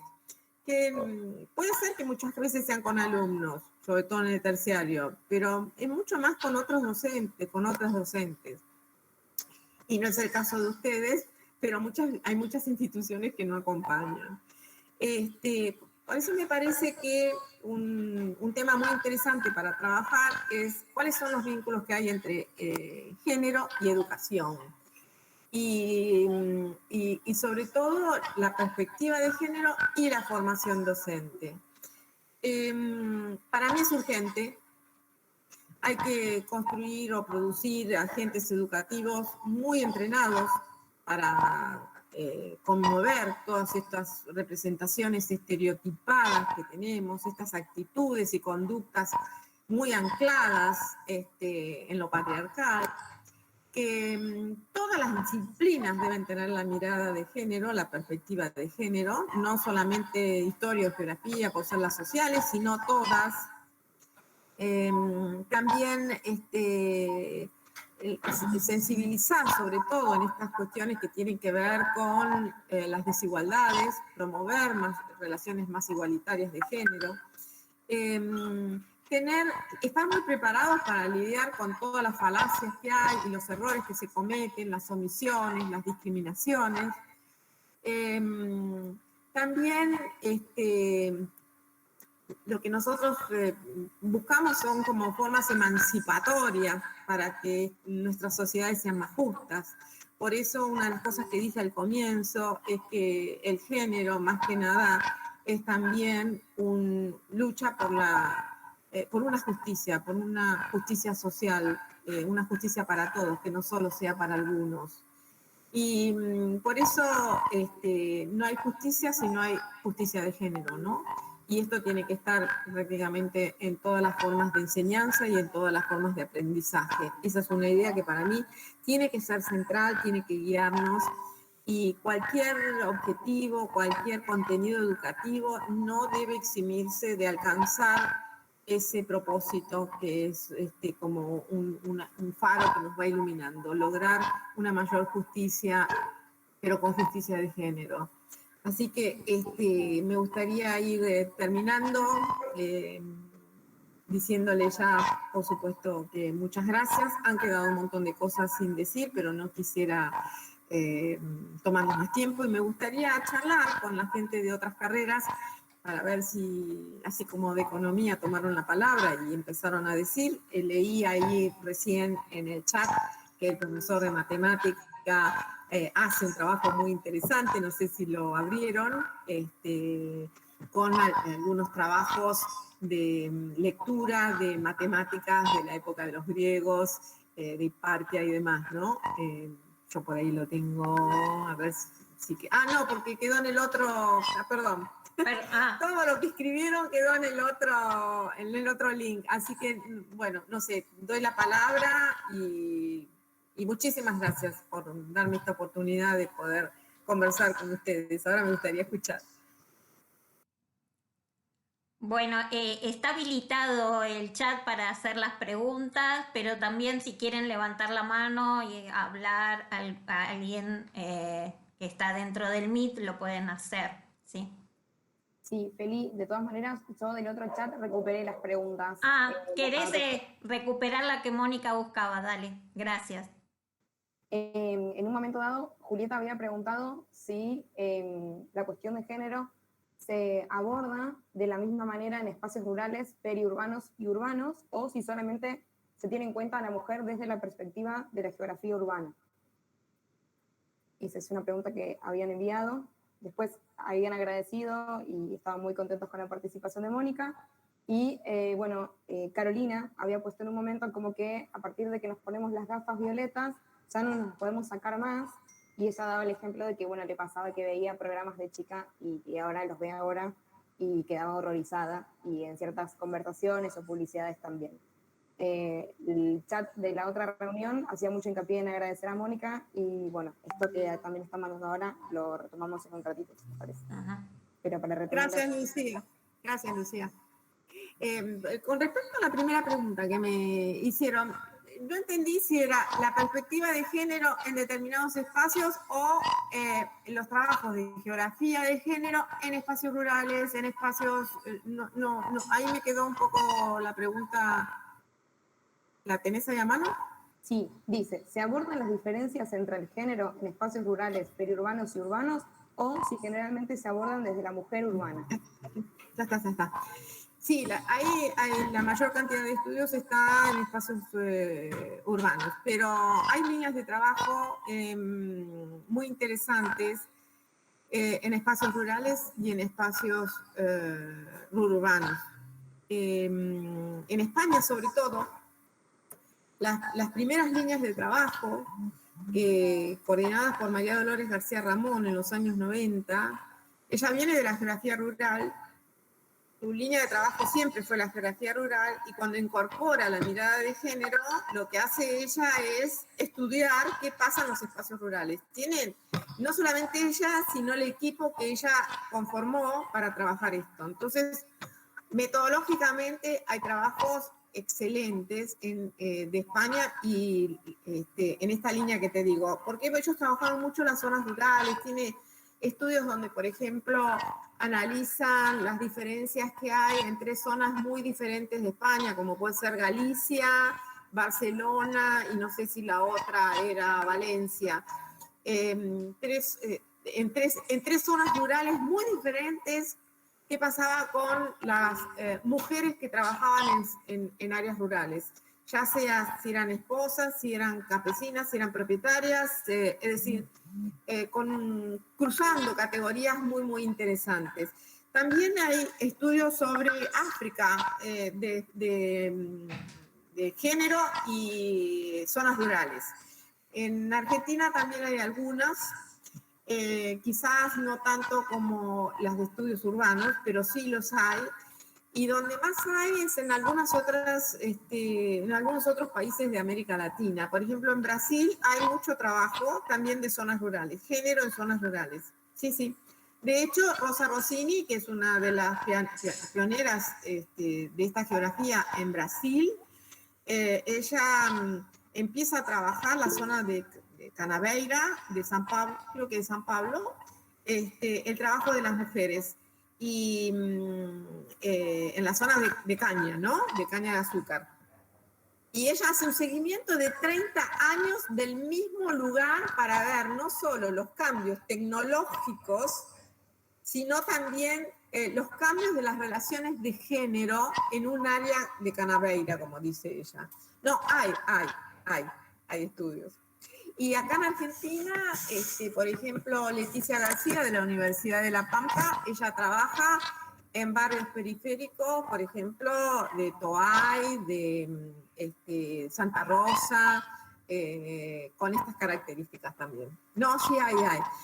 Si quieren información, bueno, hay algunos recursos muy interesantes. Maggie Moreno, que no sé si está presente escuchándome, pero ella es una de las que ha armado el mapa, es un mapa online de las sexualidades en todo el mundo.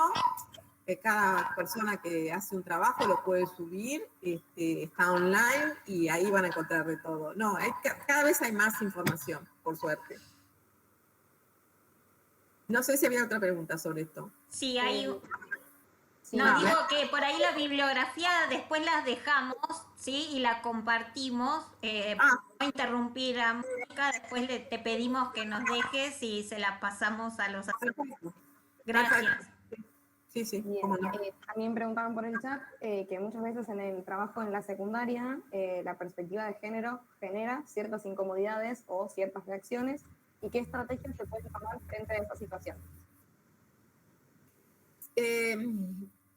Vos decís de docentes con estudiantes y las incomodidades por parte de los estudiantes o puede ser por autoridades o colegas o padres. Ahí, perdón, la hacía yo la pregunta. No, entre docente y estudiantes muchas veces se generan no solamente incomodidades, sobre todo en varones, sino también conflictos. ¿Tenés alguna estrategia frente a estas situaciones? Diálogo. Para mí es central el diálogo y la escucha. Si vos tenés diálogo, escucha y diálogo, podés ponerte en el lugar del otro y podés hacer razonarlo.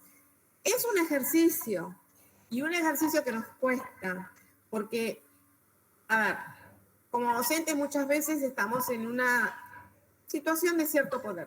Poquito, algunos se creen que tienen mucho, pero hay una relación desigual. Para mí no hay duda, la hay.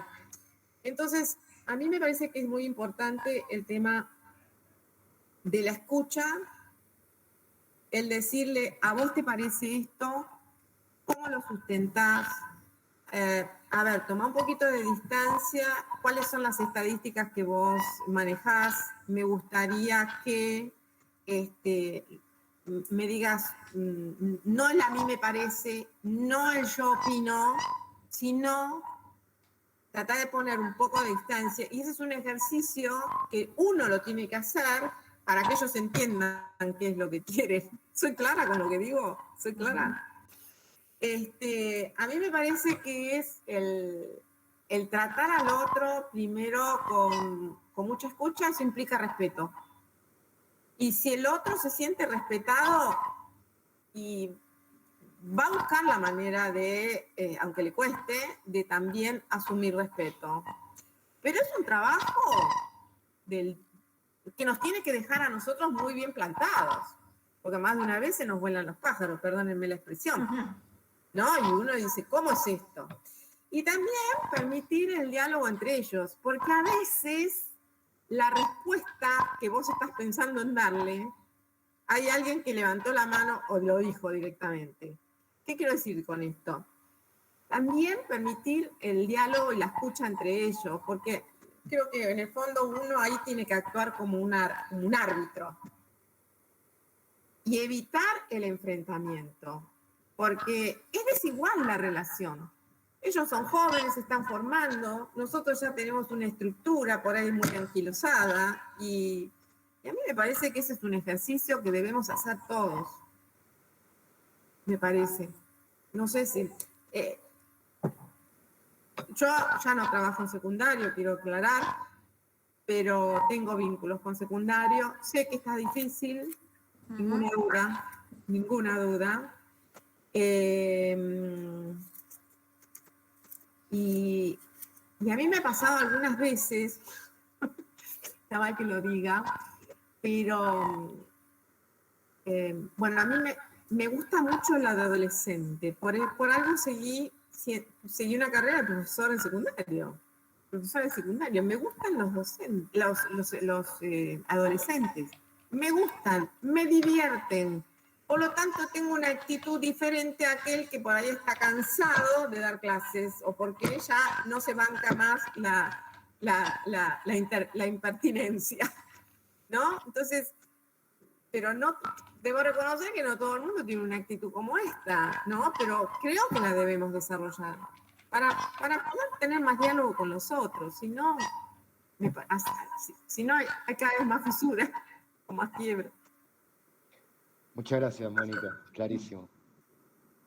Y perdón, que no había levantado la mano ni había escrito, pero necesitaba hacer una intervención en este sentido. Nuestro espacio de género, que está en reformación, ¿no? Digo, porque estuvo, como vos decías, fundado por el Centro de Estudiantes, y ahora estamos reorganizándolo desde esta aislamiento, distanciamiento físico, pero no social, y estamos con un grupo de profes, ayudantes de cátedra y algunas de las estudiantes y profes que ya habíamos estado en este espacio, y nos preguntábamos eso, que más allá de abordar, ¿no?, una caja de herramientas, estrategias para trabajar la ESI en la escuela, este espacio debería permitir, ¿no?, una interpelación dentro del propio instituto y pensar los acuerdos de convivencia, ¿no?, y fundamentarlos en el diálogo, justamente, ¿no?, porque sabemos que hay tenemos que lograr lo común en la diversidad, ¿no? Tal cual. Muy cierto lo que planteas.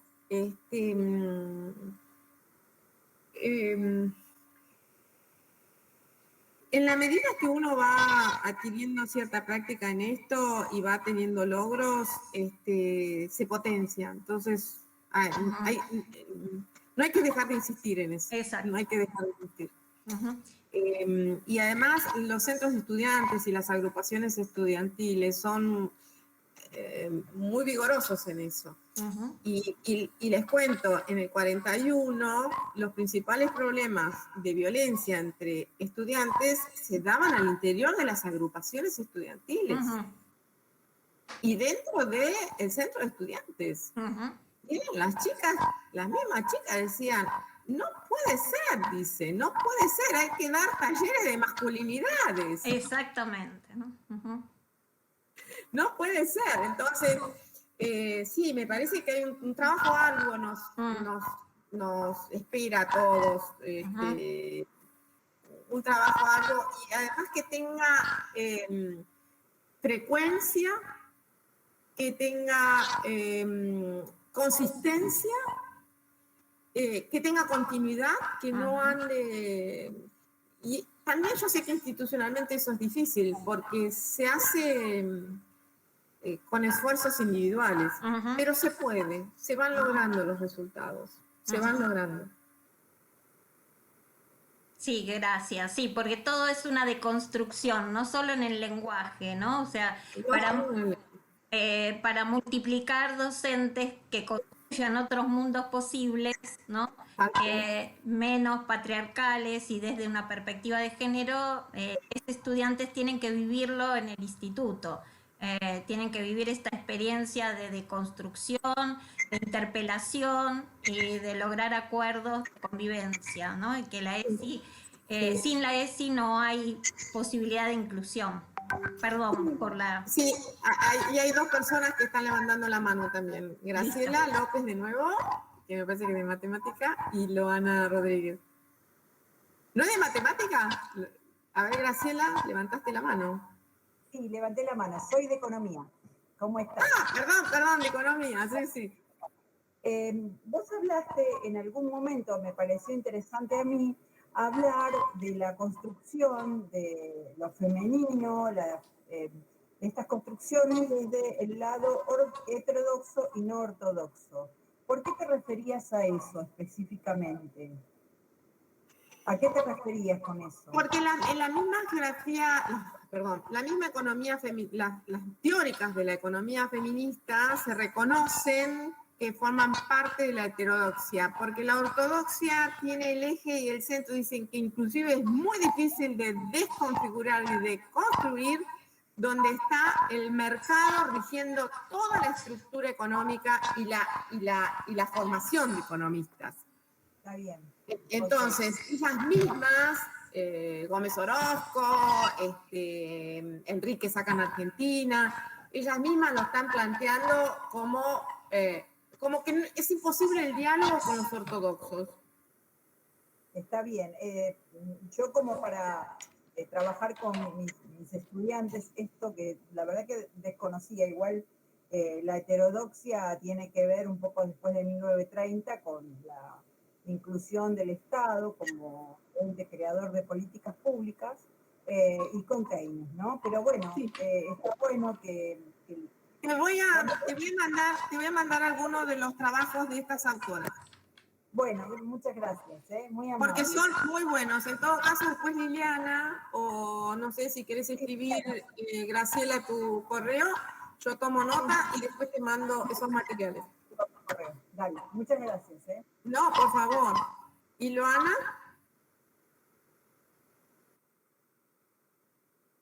Hola, no sé si me escuchas. Bien. No, lo mío es volviendo al tema de Gustavo, que creo que he hablado sobre la incomodidad y eso. Bueno, yo lo hablo desde el punto de adolescente. A veces hay cosas que nos incomodan y que en realidad, aunque busquemos argumentos y nos pregunten, no hay un porqué. Simplemente nos incomodan y creo que es eso, es hacernos notar el por qué nos incomoda desde un principio, tipo preguntándonos y haciéndonos nada, entrar en eso y ver por qué te incomoda, porque a veces no hay ni siquiera un argumento, una razón, nada. Y ahí es como te hace entrar en nada, concientizar y entrando en todo el tema.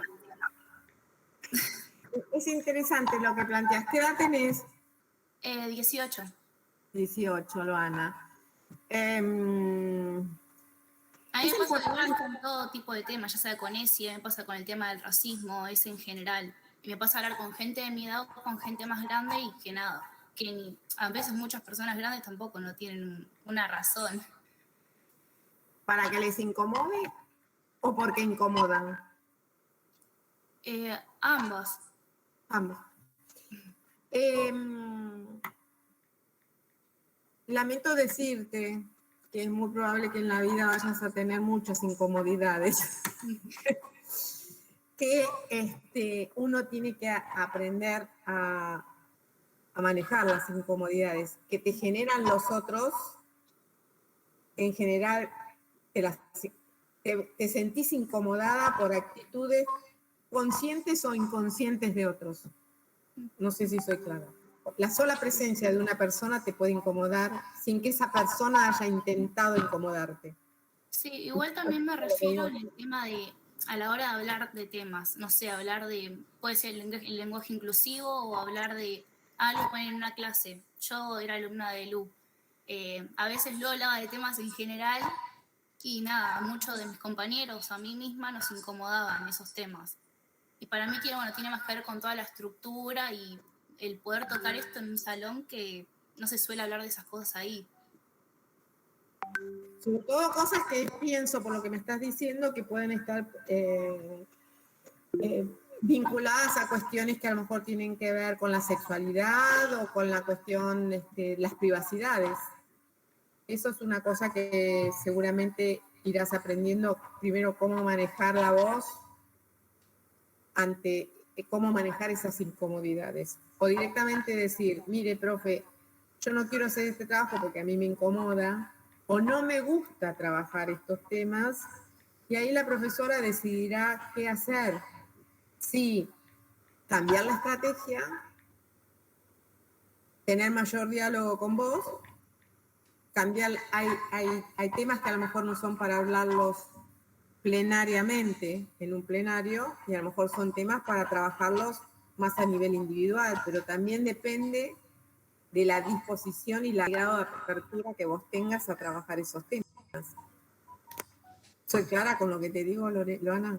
Sí.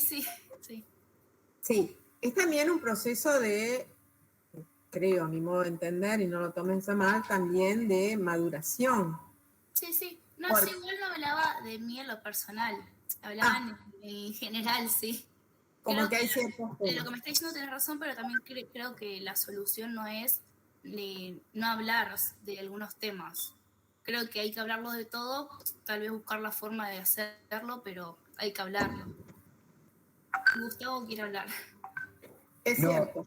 Sí, perdón. No, muchas gracias, Loana, porque la verdad que está buenísimo lo que planteas, que no es solamente la perspectiva de género lo que genera incomodidad, sino hay un abanico de temas que muchas veces generan incomodidades. Y yo lo preguntaba en relación en que muchas veces la perspectiva de género genera no solamente incomodidades, sino conflictividad, porque hay también una configuración patriarcal, digo, en las familias, en algunas familias, en algunos varones, en algunas mujeres, y eso muchas veces, por lo menos de la experiencia particular mía, ha generado una pared que después fue muy difícil seguir abordándolo. Entonces, por eso pensaba en qué estrategia se puede pensar. Digo, lo vengo pensando básicamente en la práctica, pero que tiene que ver también con las resistencias que existen a nivel de la sociedad en general y se replican también en la formación docente. Pero muchas gracias ahí, Loana, por tu respuesta. Sí, realmente, muchísimas gracias, porque esas son preguntas que nos interpelan a quienes somos docentes. ¿Cómo puedo hacer para llegar a esta persona? Que no le incomode. Y ahí alguien intervenía en el chat sobre la masculinidad, de que ahí digo, uno se siente interpelado porque está buenísimo el feminismo, analizar el feminismo, y qué hacemos los varones, ¿no? Ahí me parece que... ¿Qué hacemos los varones? Exactamente. ¿Qué hacen los varones? Sí, es un tema que yo muchas veces hablo en mis clases con los que son varones, algunos muy callados, sé que no les gusta mucho lo que escuchan, otros no. Hay quienes en algún momento plantearon, si yo hubiese sabido que esto es violencia, ahora me doy cuenta que yo soy un violento, me dijo uno. El reconocer eso públicamente delante de sus compañeros y ante los docentes es muy loable. Me he dado cuenta que soy un violento, dijo. Ocurre que las mujeres estamos, yo creo, en un proceso revolucionario. Tranquilo, pero revolucionario. Y nos hemos desconfigurado de esa sociedad patriarcal. Los varones siguen en la sociedad patriarcal. Y ahí es donde vienen los cortocircuitos, las dificultades, las tensiones, lo efímero de los vínculos, de las relaciones, ¿no? Celeste Fusaro creo que está haciendo una pregunta. Sí. Respecto de hablar del tema de las masculinidades, bueno, yo lo cuento así como muy breve. Antes de hacer la carrera de Historia, yo estudié 2 años de trabajo social en la Universidad Nacional de Moreno. Y hoy por hoy he conservado vínculos de esa carrera y tengo una compañera que se está por recibir de trabajadora social. Y ella hoy se encuentra trabajando en la Secretaría de Género del municipio de Ituzaingó y están haciendo una especie de... Están preparando, digamos, su tesis de taller, que lo quieren hacer como abierto al municipio, sobre justamente esta cuestión de las nuevas masculinidades, ¿no? Y mirando la perspectiva del género y también la violencia, pero desde qué concepción hoy tiene el hombre acerca de eso. Porque muchas veces, digamos, se ha llevado a que la mujer es usualmente la víctima y que hay que tratar directamente sobre ella por todo el padecimiento que tiene, pero sin interpelar al hombre en la conciencia de por qué hace en realidad lo que hace. Y me pareció un trabajo excelente, que bueno, tiré ahí una idea de hacer algo como conjunto, ¿no? Desde el instituto y desde la universidad, pero me parece muy interesante, es algo que no se está viendo, que no se visibiliza en realidad. O sea, ¿qué opina el hombre sobre esto? Y me decía, estamos en la secretaría, me dice, están viniendo hombres a pedir ayuda porque va más allá de la violencia física, ¿no? El maltrato psicológico, son un montón de cosas, y me dice, estamos recibiendo muchísimos hombres en muchísimas consultas de cómo poder cambiar esa visión que el sistema mismo los lleva, más allá de la impronta de cada uno. Sí. Sí, hay... el tema de la modificación de las masculinidades patriarcales, porque hay... Y generar nuevas masculinidades, bueno, es un tema que está presente ya desde hace varios años, te diría, pero no con la visibilidad que merece. Los primeros que se dan cuenta, de hecho hay trabajos en los hospitales públicos de Cava, creo que también hay uno en, no sé si es el Fiorito de Lomas de Zamora o de Lanús, que son, están integrados por aquellos hombres que manda la justicia. Ahí es donde empiezan los primeros trabajos. Y ahí es donde se empieza a generar teoría. Ya hay varios libros escritos sobre estos, hay algunos especialistas que lideran estos grupos, estos talleres, y están cada vez más difundiéndose.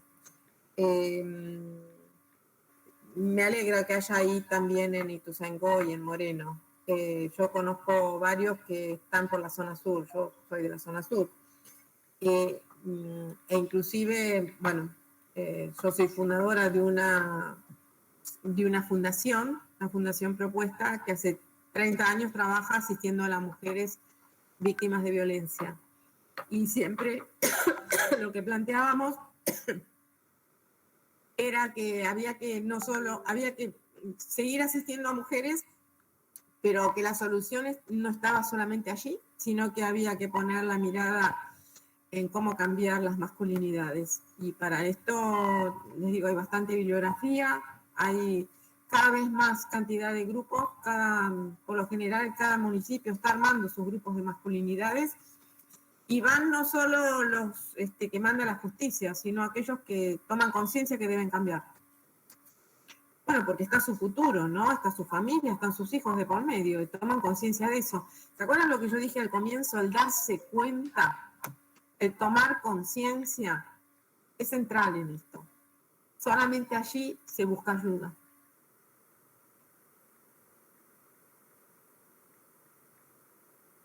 Gracias, Celeste, por tus aportes. ¿Algo más? Podemos seguir. Sí, por ahí digo, ¿se podría anotar el link de tu fundación o del grupo de geografía desde la perspectiva de género? Si pueden hacer consultas, algún link para hacer consultas o ver en Facebook o en Instagram o en otras redes donde puedan acceder. Perfecto. Lucía, no sé si hay otra pregunta ahí, si no, levantan la mano para participar.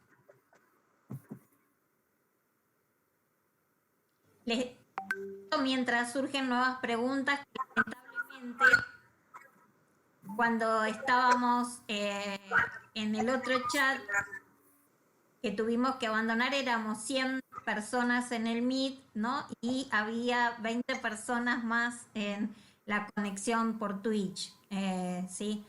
Así que, y bueno, y agradecer a todos los que se reincorporaron, ¿no? Porque pudieron reincorporarse y hay algunas otras dificultades.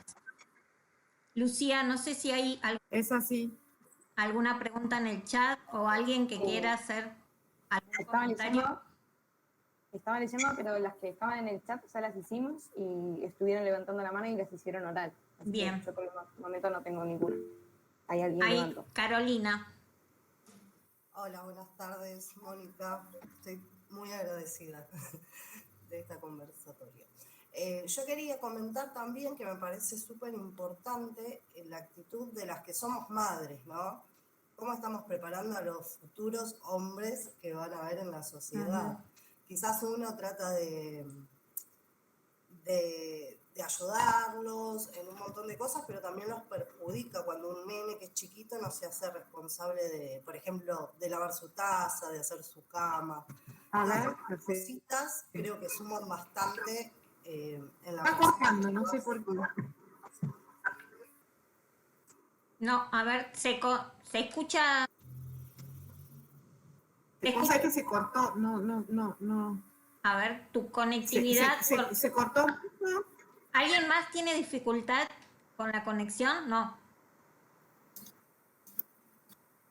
A ver, Mónica, por ahí. Sí, la escuchaba bien. No, a ver, yo lo escuché, lo de Carolina era, ¿no? Que me hablaba. Sí. Carolina, que es mamá y que tiene hijos y que su dilema es cómo criar a esos hijos, ¿verdad? Carolina. Porque me salió como cortada la pregunta. A ver si está en el chat. No. Hola, ¿Me estás escuchando, Carolina? Sí, se te escucha. A ver. Claro, remarcaba esto también que creo que es importante, como, sí, lo que entendiste, esto de la crianza también de los más niños. Carolina, es un trabajo cotidiano. Yo te digo, a nivel personal, yo hace más de 30 años que estoy en estos temas y estoy continuamente analizándome qué digo, cómo lo digo, cuándo lo digo, porque más de una vez me escucho diciendo cosas que no me gustaría haberlas dicho, en cuestiones de género, por supuesto. Entonces, es un trabajo cotidiano y tenerlo muy claro, sobre todo en los hijos. Yo tengo hijos varones e hija mujer. Y más de una vez me he visto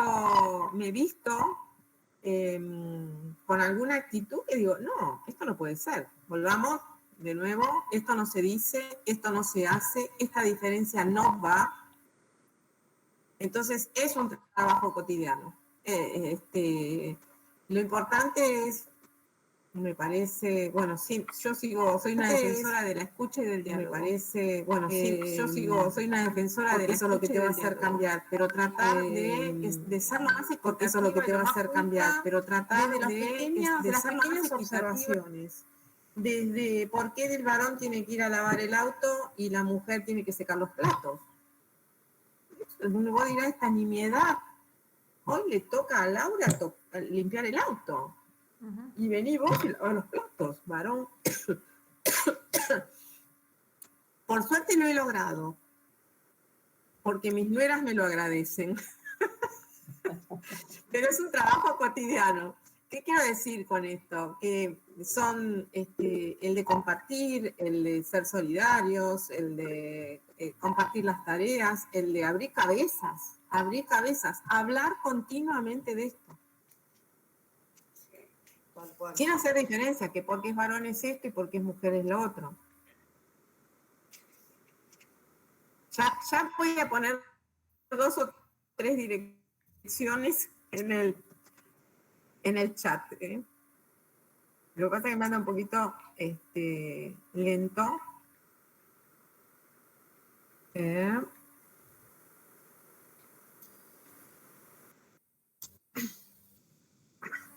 Bueno, ahí va uno. Este es un trabajo muy interesante, algunos de geografía, por supuesto. Había más cosas acá en el chat. De geografía feminista, que es de la Facultad del Centro de la Provincia de Buenos Aires, de Tandil. Allí están trabajos de no sé si de todos, pero sí de la mayoría de los trabajos argentinos y también realizados por investigadores de la Universidad de Tandil y por gente de afuera. Esa es una. Hay otra de la Fundación Propuesta, esta que actúa en zona sur y actúa en cuestiones de violencia hacia las mujeres, la atención. No solamente da atención, sino que hay grupos de ayuda mutua, que no todos los lugares tienen. Después está, después les voy a dar otro más. Espérenme un poquitito.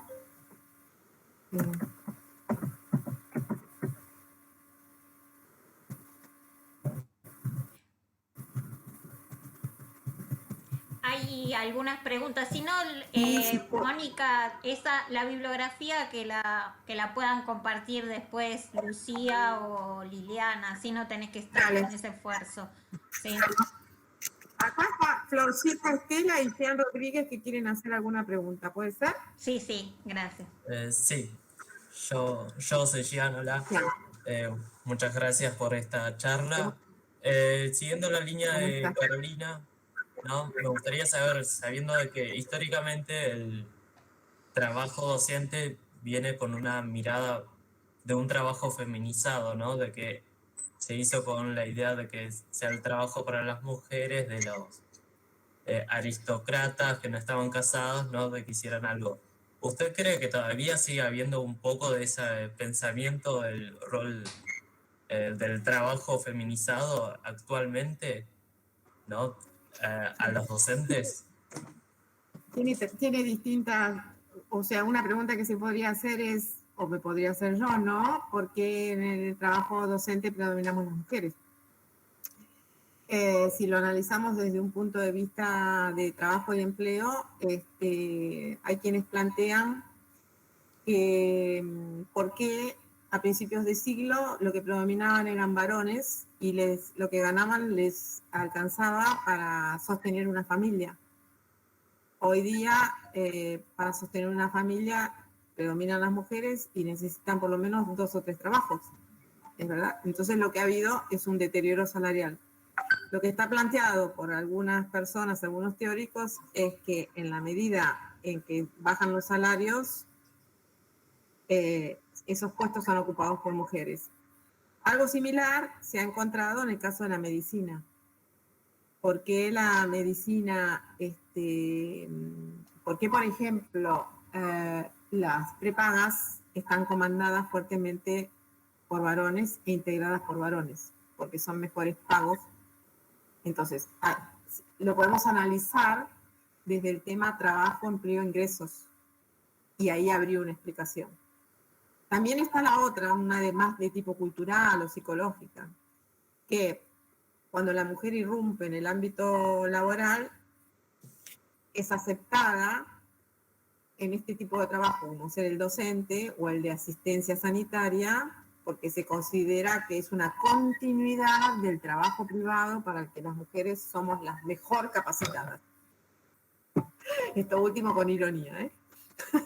Entonces, hay como una transferencia de la crianza, la educación familiar en el espacio público y que es como que nos han permitido que empecemos trabajando en el espacio público con este trabajo porque es el más femenino. Esa es otra interpretación. Fíjate cómo ante un mismo fenómeno puede haber distintas lecturas. Depende desde dónde lo estás viendo. ¿Quedó claro más o menos esto? Sí, muchas gracias. Bien. ¿Y Florcita? ¿Florcita? Se fue. No, está acá. No. Está. ¿No? Hola, perdón. No podía habilitar el micrófono. Ahí está. No, quería agregar a lo que dijo, el problema. Recién que usted estaba comentando sobre sus hijos, cómo los ha criado, ¿no? Yo creo que eso influye un montón.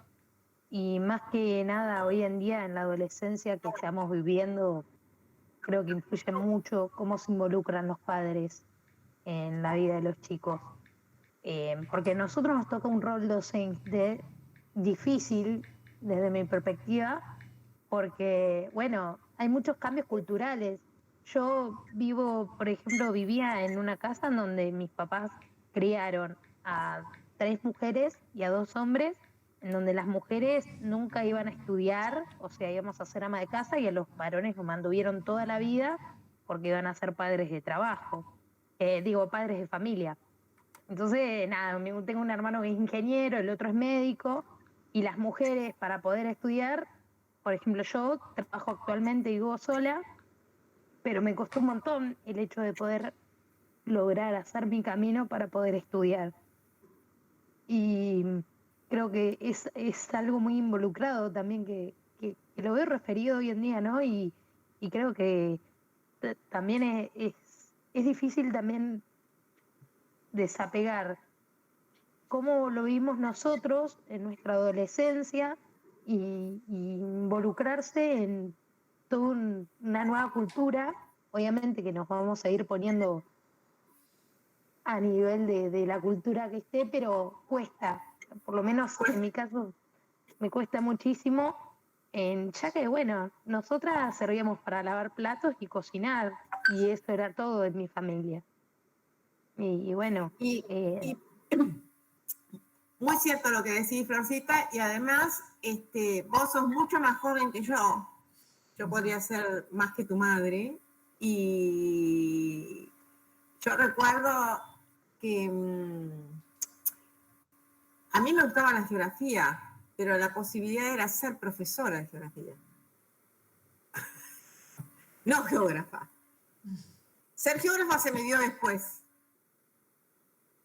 Pero hasta inclusive yo misma pensaba en compatibilizar el trabajo de la familia con las horas de cátedra. Yo me manejaba los horarios. ¿Cuánto pensamos en eso? ¿No? Y hay una diferencia generacional entre vos y yo. Y sin embargo, está presente. Mucho más presente de lo que pensamos. Mucho más presente. Yo actualmente, la verdad es que estoy muy feliz porque pude encontrar una pareja, por ejemplo, que yo curso y él va y hace la comida, y ponerle que yo cocino y él va y lava los platos. Entonces es como un compañero. Y yo a todo eso es como que nunca lo había vivido de esa manera. Pero siento que es re lindo también poder formar a las personas de esa manera, ¿no? De que todos somos iguales, de que vos siendo hombre o mujer podés estudiar lo que vos te guste, y no necesariamente ya que desde chico no te incentiven a querer estudiar, a querer ser algo más por el hecho de ser mujer. O sea, que bueno, lastimosamente yo tengo 26 años y lo viví muy de cerca en mi familia. Gracias por tu aporte, Flor, porque lo estás vivenciando, ¿no? En carne propia estas desigualdades. Así que es muy valiente de tu parte también haberlo contado. Plantearlo, no lo creo. Y ahora estaba leyendo varios de los mensajes que han dejado, y bueno, les agradezco enormemente, ¿no? Han dicho cosas muy lindas. Muy lindas. Bueno, y es lo que vos generás, Mónica, ¿sí? Las experiencias, la calidez de tus palabras, además, ¿no? De tu experiencia, tu trayectoria, la calidad de tus aportes. Gracias, gracias a ustedes, porque sé que hay alguien que escucha y a alguien le llega. Sí. Hay una, no sé si podés contestar más, porque también nos estamos excediendo con el tiempo, pobre de Mónica. No.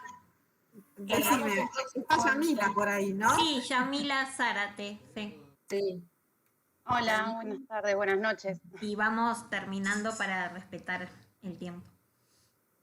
Bueno, yo quería hablar a partir de esto que estábamos hablando, de las desigualdades y diferencias que se viven hoy, ¿no? Entre los varones y las mujeres, que ya vienen de familia, porque es la realidad.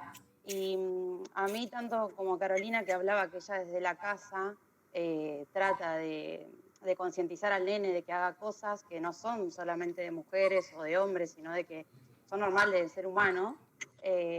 Bueno, yo tengo un ejemplo de dos nenas muy cercanas, de dos colegios distintos, porque uno es privado y el otro es del Estado, y que sufrieron más o menos lo mismo, digamos, de esto de la desigualdad, ¿no? Entre los varones y las nenas. Porque, ejemplo, me pasó con una de las nenas que me vino a plantear que cuando estaban trabajando el aparato reproductor femenino y el masculino, a la hora de hablar del femenino, los nenes se rieron. Y a la hora de hablar del masculino, las nenas no. Después me pasó, bueno, esto es en la primaria. Después me pasó otra en la secundaria que también me vino a plantear de que le entregaron toallitas femeninas a las nenas adelante de los varones y los varones se rieron. Entonces, ¿cómo? O sea, a mi pregunta va a que si hay alguna herramienta fuera de lo que es el habla y la escucha y demás, para trabajar esto en las escuelas. Porque nosotros, yo me imagino, ¿no? El día que mañana tenga que estar frente a los chicos y se me presente esta situación, porque pasaron años y más allá de que estamos tratando de concientizar de que no hay diferencias, siguen estando. Entonces, más allá de la escucha y el habla, ¿hay otras herramientas que nosotros como docentes tengamos para agarrar y trabajar con esto? Esto sería interesante para trabajarlo en un taller, porque en un taller o en un ateneo uno que hace, escucha experiencias. Y de las experiencias uno toma, o las toma enteras o toma parte y siempre nos sirve. Una estrategia puede ser el hablar con los varones solos primero. Si los varones son los que se ríen, tener una charla con los varones. Y generalmente hacer algún tipo de referencia a sus vínculos femeninos familiares.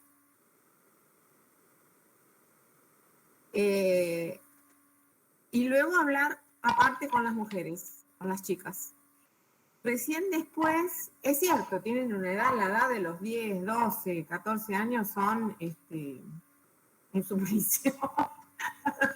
Pero se ríen de todo, se ríen de las de la minusvalía, se ríen, se gozan, se pelean, brigan, dirían los brasileros, brigan entre ellos continuamente, ¿no? Es una característica, pero me parece que la manera es, a ver, varones, vengan acá, y si pudieras acompañarte con un colega varón, eso también es una buena estrategia. Porque yo recuerdo de una colega, profesora de historia, que tenía problemas en un aula, y ella un día le dijo a otro colega, de profesor de historia, le dijo, por favor, me pasa esto y esto, acompáñame. Y la diferencia que había en el vínculo con la profesora mujer y con el profesor varón era notable. Entonces, esa puede ser otra estrategia. O buscar aquel docente que tenga un buen vínculo con el grupo, a lo mejor es el profesor de educación física, no lo sé, o por ahí lo fomenta más, no lo sé. Pero la estrategia es eso, a ver, ¿cómo puedo trabajar esto no sola, no aislada? Porque hay un momento en que es como, es frustrante y te hace bajar los brazos. Entonces es bueno, me parece, Yamila, encontrar eso. Y después armar talleres, promover talleres dentro de la escuela para trabajar esto con colegas y que no sea un trabajo aislado, que sea un trabajo con otros que piensen como más o menos uno, ¿no? Porque si vas a buscar uno que está en la antípoda, mejor no lo encuentres. Disculpen la forma de hablar, pero no, es muy campechana. Bueno, gracias. Bueno, muy bien. Creo que después de la palabra de Yamila y de todos los aportes, ha sido un hermoso encuentro. Mónica, agradecerte, por supuesto, gracias a ustedes. Tiempo, ¿sí? Los aportes de cada uno, las experiencias, las vivencias de cada uno, obviamente en función a las distintas edades son distintas. Uno se pone a pensar en su proceso, ¿no? Cómo ha cambiado desde acá vemos muchas caras muy jovencitas todavía en algunos casos y que tienen un largo camino por delante. Nosotras que hemos tenido ya un recorrido, comparamos estas clases y estos vocabularios o estas expresiones que se usan ahora con otras situaciones vividas en el aula hace 20 o 30 años atrás, ¿cómo ha cambiado? Si esto lo pudimos lograr de a poco, ¿sí? En este tiempo, bueno, con esta, digamos, multiplicación de agentes que tenemos aquí interesados en el tema y que evidentemente pueden multiplicar, ¿no es cierto?, todas estos pensamientos, entonces vamos a tener seguramente un resultado mucho mejor, porque fíjate la cantidad de personas interesadas que hubo en la charla y, como digo, bueno, van a ser a su vez multiplicadores. Así que te agradecemos muchísimo ¿sí? Cuando gusten. En tu mesa como siempre. Gracias a ustedes, Felisa, Liliana, al equipo y especialmente a los estudiantes. Y hay que seguir si uno tiene el faro, sí, y a pesar de las dificultades que hay que seguir porque uno está convencido. Entonces es bueno que así sea y no claudicar. Y no claudicar. Quedo a disposición para si quieren trabajar algún otro tema, como ustedes quieran. Bueno, muchísimas gracias, Mónica, y te tenemos en cuenta para otros espacios. Este es el inicio de otros espacios que se van a multiplicar. Les quería decir, en todo caso, después Liliana te paso, el Instituto 141 de Luján está armando para mediados de octubre una actividad de distintos institutos de formación docente que estén trabajando OESI, la perspectiva de género, los protocolos, todas estas cuestiones van a ser, creo que son 2 o 3 días. Después te mando la información para que la difundas, porque si quieren presentar un trabajo también pueden hacerlo. Buenísimo, muchas gracias. ¿Algún trabajo de alguna cátedra, algún trabajo, no sé, del centro de estudiantes, algún trabajo, no sé, lo que estén haciendo en estos temas, los pueden presentar como institución. Bueno, muchísimas gracias, Mónica. Quedamos en contacto a través de Liliana. ¿Sí? Aplaudimos Muy bien. Un abrazo para todos. Muchas gracias. Y todos. Bueno. Chao. Bueno. Chao. Bueno, gracias a todos y a todas, a todos, también a las profes, a los profes que hicieron posible, ¿no? Y que estuvieron con una presencia también en el diálogo y en la mirada atenta y en la escucha atenta. Gracias, es el punto de partida, como ¿no? de muchas otras charlas, conversatorios, por esta vía o también en lo presencial, y un espacio para interpelarnos, como decíamos, ¿no? Interpelarnos como instituto, también interpelar nuestra convivencia, ¿no? La ESI, la perspectiva de género, el patriarcado se deconstruyen en la medida que se deconstruye nuestras experiencias de vida, ¿no? Como decía Liliana, muchas y muchos multiplicadores para la construcción de otros mundos posibles, pero tenemos que trabajarlos en estos espacios de formación, ¿sí? Gracias, la verdad que muy cálido, a pesar de todas las dificultades, ¿no? Que en un momento me habían puesto muy mal, pero realmente, bueno, a veces trato de encontrar lo positivo de esto y les decía, había 100 personas, ¿no? Conectadas, 20 más en el canal de YouTube. Actualmente, bueno, ahora se fueron porque tienen clases, inclusive exámenes y demás que estaban a las 20 horas, pero se reincorporaron 70 y otro grupo siguió por el canal de YouTube. Así que cuando estábamos organizando con Lula y Liliana, sí íbamos a llegar a las 100 personas. La verdad es que hay muchos conversatorios y estamos participando y viendo que son pocos los que participan. Pero este es el 109, ¿no? Y el 109 genera esto, genera vínculos, redes, acompañamiento, porque somos cada uno de nosotros, nosotras, nosotres los que estamos haciendo posible, ¿no? El instituto. Gracias. Gracias a vos. Bueno, chao. Chao, nos estamos viendo. Chao, profe.